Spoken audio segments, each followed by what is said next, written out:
estamos aqui com a Lorena Lacerda. Ela falou um pouquinho sobre desenvolvimento físico e da alimentação que ela estava fazendo. Lorena, isso é o básico, né, que a gente tem de diagnóstico com os nossos especialistas, né, com médicos e com toda a galera da saúde. Mas teve outras mudanças que você teve que fazer na sua vida, né? Então, conta mais um pouquinho sobre isso, né? Quais são as outras coisas que você teve que fazer de mudança para atingir a saúde, né? Que é o mais importante que a gente pode estar falando aqui. Então, Thiago, nesse primeiro momento, né, que eu coloquei muito foco nesses dois aspectos, eu comecei a tatear a questão da meditação ali, né? Mas assim, era muito difícil, eu não conseguia meditar, eu achava muito, né, eu ficava... Dava 1 minuto, eu já abri o olho e falava, ai, nossa, esse tempo não passa, só passou 1 minuto, né? A mente ainda a mil. E aí eu percebi que tinha algo faltando no processo, né? Que eu estava, ok, eu cuidando da alimentação, me alimentando de forma saudável, nutrindo meu corpo. Eu estava realmente movimentando o meu corpo e fortalecendo o meu corpo. Isso eram coisas importantes, aspectos importantes, mas que faltava algo mais. E aí, com a notícia da metástase, esse baque, né, de você ver sua vida assim se esvaindo e achar que você não ia sobreviver mais nem 6 meses, eu falei, não, tem alguma coisa mais profunda para eu descobrir, para eu aprender, que eu ainda não tinha compreendido. E aí eu fui para esse pilar que eu chamo de mente, né, no livro. Né? No livro eu falo dos pilares corpo, mente e espírito. Aí eu fui para esse pilar mente. O que é esse pilar mente? Primeiro, começar a olhar as minhas emoções. Eu fui percebendo que eu baseava muito, né, a minha forma de viver no medo. Então eu me alimentava bem por medo do câncer voltar, eu fazia exercício por medo do câncer voltar, eu trabalhava muito por medo de faltar coisas para minhas filhas. Então o medo estava sempre muito em volta, né? E é uma emoção primária que todo mundo sente, não está errado a gente sentir medo, mas a questão é em que nível esse medo está na nossa vida. Uma coisa é você sentir medo em situações reais. Quando a gente começa a sentir medo em qualquer situação, a gente começa a projetar e criar imagens, né, que não são reais, aí já começa a ficar desequilibrado. E aí eu fui estudar sobre a mente, sobre a meditação, sobre as emoções, e eu fui muito feliz em encontrar esse professor, que hoje é meu professor, o Dr. Joe Dispenza, é um americano. Eu já estou há mais de 2 anos, né, estudando, e já fui em vários retiros dele. E eu faço as meditações guiadas dele, e eu comecei a fazer meditações profundas, meditações de 1h30, 2 horas por dia. Cheguei a meditar 4, 5 horas por dia, principalmente ao longo da quimioterapia do ano passado, né? E isso foi me dando uma nova perspectiva sobre mim, porque a meditação a gente acha que é para acalmar a mente, não é? Ela também faz isso, mas o principal ponto da meditação é para ela te dar consciência de quem você é, de como você está funcionando, de quais são as emoções que estão surgindo, de quais pensamentos estão te dominando, de quais são as situações que são gatilhos para você acessar aquelas crenças limitantes que você tem, que te tiram do seu melhor. A meditação, ela te dá autoconsciência, e quando a gente fica autoconsciente é que a gente realmente começa a se transformar. Porque você começa a falar, olha, de novo eu estou agindo da mesma forma, de novo eu estou sentindo a mesma coisa, de novo eu estou pensando a mesma coisa, eu não quero mais isso para mim. Uma coisa interessante da meditação, né, na parte fisiológica, né, hoje nós já temos alguns dados que são bem interessantes, né? O sono, existem níveis dentro do sono, só que são estados inconscientes, né? Então a meditação, ela ajuda a nós chegarmos a alguns níveis de sono, né? Abaixando os níveis de cortisol, frequência cardíaca, e isso promove com que a pessoa tenha um relaxamento e um descanso. Às vezes o estado estressado, né, como você tinha falado no começo, ele desencadeia processos fisiológicos que ocasionam o aparecimento de doenças. E quando nós fazemos o processo ao contrário, está desestressando, né? Então está limpando o organismo. Então a meditação hoje é uma ferramenta que, por exemplo, eu sou um professor de treinamento que também usa a parte da arte marcial, que trabalha muito a respiração e a concentração e o controle. Muitas pessoas às vezes veem um exercício apenas para o corpo, só que hoje ele é receitado para ansiedade, para estresse, para depressão, para que a pessoa tenha, né, controle dessas partes emocionais que vão interferir nos hormônios, que vão também resultar em efeitos positivos no corpo. Então, às vezes, assim, muitas pessoas têm restrições, né, com alguns modelos de meditação, com alguns modelos de respiração também, mas hoje nós vemos ele como um tipo de exercício, né? Sem querer te cortar, só para acrescentar essa informação para a galera aí. Muito bom que você trouxe.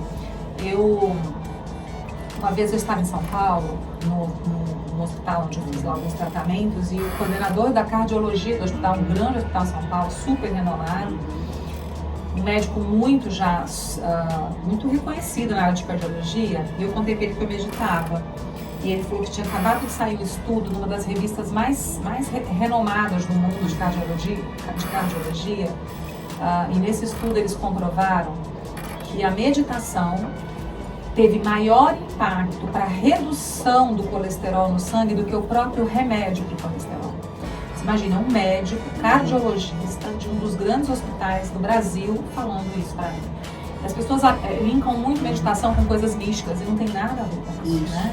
Nas meditações que eu pratico é um conjunto de concentração com respiração. Técnicas respiratórias, né? Mas as artes marciais são fenomenais. Eu acho assim, é um caminho muito importante para trabalhar a consciência do corpo e do estado da presença, né? No momento presente, que é mindfulness, né? Então, as artes marciais levam a isso. Eu pratiquei yoga também, já há muito tempo, mas de uns anos para cá, claro que eu coloquei uma outra consciência na prática da yoga, que para mim ajuda demais. A minha meditação, o maior objetivo dela é ajudar com que a gente acesse o nosso subconsciente, baixando a frequência dos nossos pensamentos. Então, quando você acessa uma baixa frequência, que é a frequência do sono, mas quando você acessa essa frequência não estando dormindo, você fica no estado hipnótico. E ao estar no estado hipnótico, você pode fazer autossugestões. Né? E aí você pode assim, pensar aquilo que você quer, visualizar o seu futuro, sentir a alegria de um futuro que você ainda nem viveu, mas que você já está projetando na sua vida. E eu comecei a estudar e praticar e aprender isso, Thiago, no nível muito diferente. E isso foi me transformando, me ajudando a lidar com uma doença extremamente grave. Você vê, eu estou viva, com saúde, né, feliz da vida. Em janeiro de 2021 eu achava que eu não estaria viva 6 meses depois, né? Nós estamos no final de 2022, eu estou aqui viva, sem nenhuma captação de câncer no meu corpo, né? Vivendo uma vida de extrema alegria. Então esse segundo pilar para mim, ele foi muito importante. Foi esse segundo passo de olhar para as minhas emoções, olhar para os meus relacionamentos e também fazer melhores escolhas e perceber como eu estava lidando com os meus relacionamentos, olhar para a questão do meu aprendizado, porque durante muito tempo eu foquei muito o meu aprendizado em negócios. Eu só queria estudar sobre negócios, sobre desenvolvimento comportamental, que eram os temas do meu dia a dia. E eu falei, não, eu preciso ampliar. E eu fui estudar sobre saúde, sobre alimentação, sobre a mente, sobre a meditação. Isso foi muito importante para eu me sentir em equilíbrio nesse pilar mente. É bem interessante, né? Que, por exemplo, às vezes nós temos visões de segmentos diferentes, mas temos uns pensamentos que se relacionam, né? Por exemplo, hoje nós aqui do APP, nós seguimos a linha do Wellness, que é uma promoção de saúde integral, né? Igual você faz na sua empresa. Às vezes você não teve tirou a fonte de igual a gente está tirando hoje, né? Que o desenvolvimento físico, ele depende do desenvolvimento de outras competências, né? Que é o que um treinador precisa estar fazendo. Mas nosso olhar hoje semelha com o que a gente tem nas empresas hoje em dia, que é olhar, por exemplo, você vai para uma sessão de treinamento e se sua noite de sono não foi adequada, o seu rendimento no treinamento vai ser diferente. Se você não se alimentou de acordo, seu rendimento vai ser diferente. Se você teve briga no trabalho ou briga com seu cônjuge, já se porta diferente. Então tem outros fatores que vão ser independentes do professor que vai estar te orientando, mas eu tenho que ter essa competência de saber quem que pode te ajudar. Então hoje o que é um pouco do que nós estamos procurando falar dentro dos nossos alunos, né? Às vezes o treinamento ele vai depender de um psicólogo, às vezes o treinamento que a gente mais sabe é o do nutricionista, mas às vezes se o menino dormir já seria mais proveitoso para ele, né? Então a gente vê que muito do que a gente sabe hoje é aprendido com outros profissionais, né? Então esse olhar é muito que a gente fala aqui, aprende e tenta espalhar para as pessoas, né? A Lorena, ela é muito corrida ainda, né, Lorena? Não. Não corrida? Ah, que legal! Então fala um pouquinho, como que está sendo o seu tempo hoje, né? Como você divide seu tempo para você conseguir atender todas essas demandas agora? Eu não é uma questão de correr, eu viajo bastante, porque eu decidi que eu queria experimentar tudo de bom que tem na vida, né? Eu tenho as duas filhas que moram nos Estados Unidos, a minha sogra que mora em Portugal, meu marido é português, então a gente tem, né, pessoas fora. Eu vou muito para São Paulo porque eu faço tratamento integrativo lá, então eu acabo ficando menos em Cuiabá. Talvez às vezes foi a sensação de corrida porque eu não tinha muita disponibilidade, porque eu não estava aqui. Mas assim, eu procuro deixar espaços na minha agenda, sabe? Não é aquela coisa assim desesperadora. Antigamente eu colocava um negócio depois do outro. Às vezes, em alguns momentos pode até acontecer isso. Mas hoje eu procuro olhar e falar, não, aqui tá demais.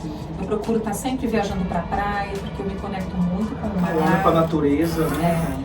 Então, eu cuido muito disso, sabe? E você falou um negócio importante sobre essa questão das empresas, dos treinamentos. Eu quero compartilhar que lá na minha empresa a gente tem um projeto chamado Saúde Integral, com toda a nossa equipe. Então, o que a gente fez? Bom, segunda-feira costuma ser aquele dia assim que o pessoal fala, ai, né? A síndrome do domingo, né? 18 horas, eu fico com medo da segunda. Aí a gente colocou o que na segunda-feira? Pipoca. Pra dar aquele... Gente, a gente tá vivo, vamos celebrar a vida, vamos tomar pipoca na segunda-feira, então o nosso lanche da tarde a gente coloca pipoca pra quem quer. Aí na terça-feira, nós temos no final da terça-feira, às 5h30, a gente tem uma aula de yoga e meditação na nossa equipe. Tem uma professora que vai até a empresa e faz a aula ali de alongamento, yoga e meditação pra nossa equipe. Aí na quinta-feira nós temos suco verde para a equipe. Então a gente faz o suco verde para que todo mundo se conecte. E a gente tem vários incentivos dentro do nosso projeto para as pessoas fazerem atividade física. A gente compartilha muita informação, muita notícia, muito conhecimento sobre saúde integral para estimular as pessoas a buscarem também mais hábitos de saúde, né? Então esse para mim assim, é muito importante hoje, né? Sentir que a minha equipe tem essa saúde e eles compreendem que isso é uma escolha que eles têm que fazer, que não cabe à empresa fazer por eles. Mas a gente está sempre pensando em como convidar mais e mais a nossa equipe, porque essa história de em casa de ferreiro é espeta de pau, eu não aceito, né? Não aceito. A gente tem que ser exemplo daquilo que a gente fala, daquilo que a gente prega. Isso, excelente, cara. Eu gostei muito por isso dessa ideia. Por isso essa camiseta, ó, seja a mudança que você gostaria de ver no mundo, né? Pra mim, como empresária, eu não posso levar essa mensagem para as empresas de valorizem as pessoas, valorizem a vida, estimulem a felicidade, a saúde, o sucesso da sua equipe, se eu não fizer isso na minha própria empresa, né? Então eu pratico aquele capitalismo consciente. Eu quero crescer, eu quero que a minha empresa prospere, mas eu quero fazer isso baseado em princípios, né? De respeito ao ser humano, de respeito às pessoas, de integridade, de ética, de honestidade. Eu acho que isso é que desenvolve um país, né? E isso, esse desenvolvimento que você promove, né, leva a melhores resultados dentro da sua empresa, dentro da sua vida, né? Isso aí a gente vai falar agora, daqui a pouco, depois desse recadinho que eu vou deixar para vocês aqui agora, tá? Bom dia, galera, 100%. Eu sou o professor Thiago Pires do ATPcast MT e hoje estou aqui na Suplementaria Natural para mostrar para vocês um super produto para mulherada. Bom dia, galera, tudo bem? Bom, aqui a gente tem dois produtos que a base dele é o óleo de prímula, tá? São produtos indicados pro público feminino. O óleo de prímula ele vai ajudar ali no ciclo menstrual, ele vai diminuir aquelas sensações de cólicas e atua bastante também para as mulheres que estão na menopausa. Então aquelas sensações ali, os colaterais da menopausa eles vão ser diminuídos, então são um produto bem indicado para o público feminino, tá? Se vocês encontram aqui na Suplementaria Natural.